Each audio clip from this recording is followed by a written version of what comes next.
Hi and welcome students.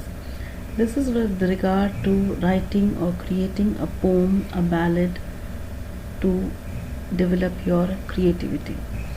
The poem that I have over here is for pleasure reading. It has been written by one of the students of the class, and let me read it to you.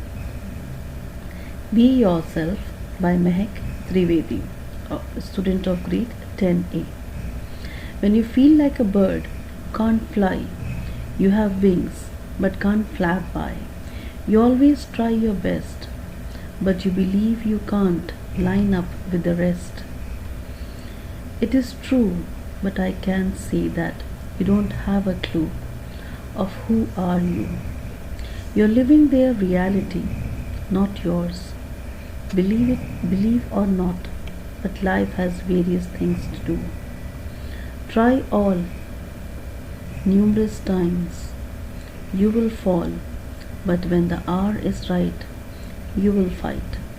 But not to seek what they call importance, but to find in your heart immortal joys. It was read to you for pleasure. Try writing a poem. Of course, everyone has got some thought or the other. When you pen it down, do not worry about rhyme and meter. Try writing short sentences, long sentences. Try putting down your ideas and share with me. I'm sure I will share with everyone. This poem is very well written. It requires a little bit of tweaking, which Mahek will definitely do it and send it for publishing. Now let us proceed to writing a poem and seeing what are the qualities of a good poem. This poem is one of the very best that I have come across. Let us proceed. Okay, I have a rubric in front of me. What makes a good poem? Now there are certain criteria for writing a good poem, or even if you are analyzing one of the prescribed poems in your syllabus, this is the criteria that you need to use for appreciating a poem. You have one of the objectives or learning outcomes that you need to achieve, that is how to appreciate a poem. Now try using the criteria from here. We have recently done the poem Animals by Walt Whitman.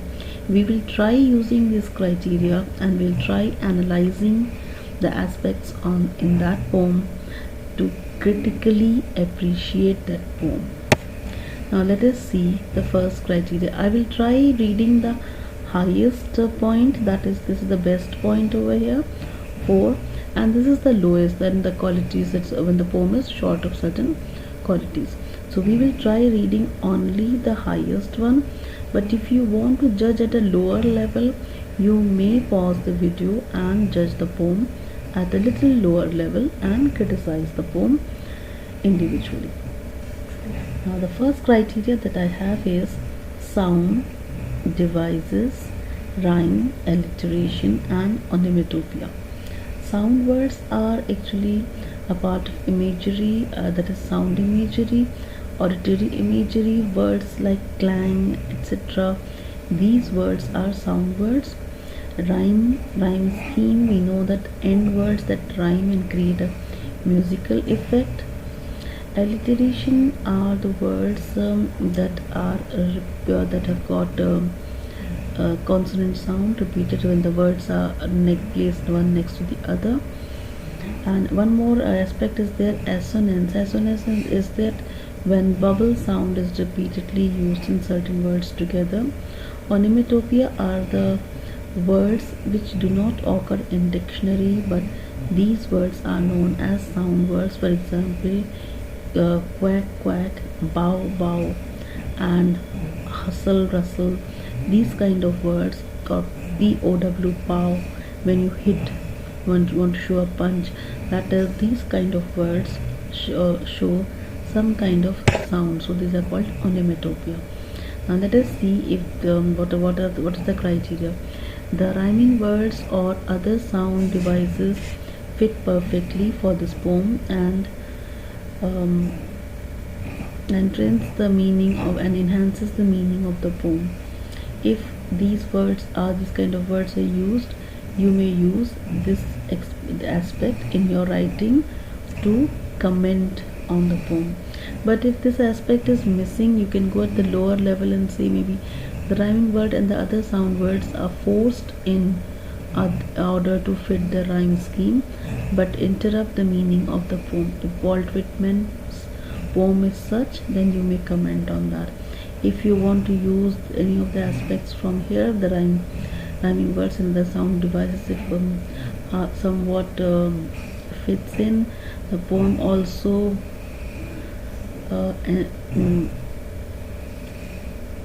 enhances the meaning of the poem. Whereas the rhyme scheme and the other sound devices occasionally fit the poem for some that are forced, and the other may impact the meaning of the poem. So it is up to you what aspect you want to pick, maybe some aspect from here, some aspect from here, and then comment on the poem. The next is the rhythm. Rhythm is the musical impact that the poem creates when you are reading or listening to the poem. The rhythm of the poem is planned and manipulated to flow smoothly and reach the desired effect. The the musical sound or the rhythm is such that it is actually it could be third last word in each verse that may have the musical impact. Sometimes it is the fourth last word in the verse that has got a musical impact, and that continues. So identify the rhythm in the poem and see whether the poem has any rhythm or not. If the poem has no rhythm, you can mention that the poem is very much unplanned and it has no rhythm and no impact on the listener. Sensory images, the image is vivid and precise and adds to the poem in a fresh and interesting way. Sensory images are actually those of the senses, either visual images or auditory or olfactory. That means how that this auditory and olfactory come into the practice when certain words are used, whether those are of tactile imagery, that means of movement, whether it is of visual imagery, that means creating visual, whether of olfactory, that means certain aroma and smell has been mentioned. These kind of words are all sensory words. Proceeding to figures of speech, metaphor, simile, hyperbole and personification. The metaphor and simile are used for comparison. If it so as and like is used, it is a simile. If it is not used and the word is actually designated and given the rank of a noun and the comparison established, then it is a metaphor. Hyperbole is something that when you exaggerate something to a great level, it is called hyperbole. Personification is when you give a life, a human characteristics to an object or an animal. That is personification. Now the highest rank, let us see. There are figures of speech used and they enhance the meaning of the poem. That means if you find these figures of speech, then you can say these figures of speech, and then you need to identify also from the poem if these figure of speech are used in Walt Whitman's poem or any other poem in your syllabus that which you want to criticize or appreciate using this rubric. Then you have the concise, and that means how concise is this particular poem. That means complete and full of meaning. The word choice is selected precisely and allows for no waste. That means the choice of word is so concise and full that there is no room for any other word, and it fits very well. Then how unique is the poem? Unique means one of its kind. There is no comparison. Nobody can draw a comparison with this poem with any other poem, either of the contemporaries or of the past or the people who have written a century later. Let us see, the poem is completely different than other poems. That means you cannot draw a comparison with other poems. Let us see what is there. The poem is modeled after another poem but succeeds in being unique. That means the poet has tried keeping some other poet's poem in model as a model, but this is slightly better. The poem seems like other poems but is different enough to be called unique. That means though there are similarities, but still it has got its own uniqueness. The sounds like someone else's poem. That means it appears as if the poem is that of some famous poet or someone else has written. It doesn't appear as if this particular poet has written this particular poem. So the uniqueness, you can draw a comparison with the contemporaries or someone else. Competent. Let us see what do we have in this. For competency, the punctuation, the grammar, and the spellings are selected explicitly, spatially, and assist the reading rather than detracting or distracting from the poem. That means it is very apt. The use of grammar and the choice of words are very apt, and it is competent enough. The language is competent enough for the kind of idea that is being used. The punctuation, grammar, or spelling are carefully selected and may assist the reading rather than detracting from the poem.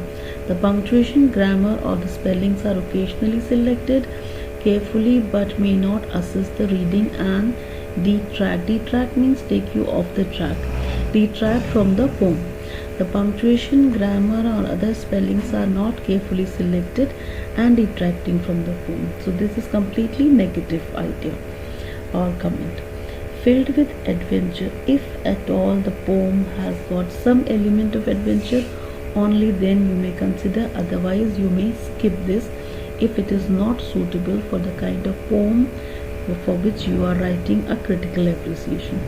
The poem is highly unpredictable and leaves much room for adventure and self-discovery. That means if at all the poet has leave little vagueness in writing or in for the writers, or there's quite a lot in between the lines, that you can call as a little adventure on part of the reader.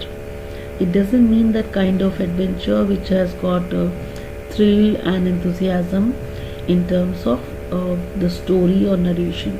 It has got some event for the reader to explore and find out. That is the kind of thrill or adventure is mentioned over here. Let us see what is the extreme end. The poem is highly predictable or leaves no room for adventure or self-discovery. The poem is sometimes unpredictable and sometimes leaves room for adventure and self-discovery. That means if there is something for you to read, understand, and that idea is completely different, no one else has found that idea in that poem, only you have found it, that is some kind of self-discovery, and that is a little adventure in itself. You can read that, pick it out, discuss with your classmates. The poem is occasionally predictable and leaves a little room for adventure or self-discovery. So I believe that if the poem has got some aspect which is left for the reader to interpret and give a different meaning, then you may consider this particular criteria. Otherwise you may leave this criteria completely out. Continuing surprise. When the poem is read over and over, the reader's experiences new understandings. That means every time you read, there is an element of surprise. You tend to discover something new. Certain qualitative poems are of this nature that every person reads it and interprets something different, and if you were to read it today and read it 2 months later, you will discover more meanings and depth in that particular poem. That is the element of continuing surprise. When the poem is read over and over, the reader sometimes experiences new understandings. When the poem is read over and over, the reader seldom, sometimes, or rarely experiences new understandings. When the poem is read over and over, the reader never experiences new understandings. I believe the kind of poets whose work is selected in our syllabus, they have an element of continuing surprise, because many people have interpreted the poem in different ways, and different narratives are given, explanations are given. The people have also identified different poetic devices which according to them those words qualify to be the poetic devices, giving a different color and shade to the poem. So let us explore the poem and critically analyze the poem using the rubric that we have. You may pause the video and use the rubric for analyzing the poem and writing a critical appreciation in your notebook. If you are new on the channel, kindly subscribe to the channel and hit the notification bell so that you receive the notification when I upload the next video. And if you like this, kindly click on like. It will get added to your select liked videos playlist, so that near examination you can revisit this video and use it. And even for other notes, when you are doing your homework, you may revisit this rubric and use it. So kindly click on like, and if you really liked it, share it with family and friends. Thank you and have a wonderful day.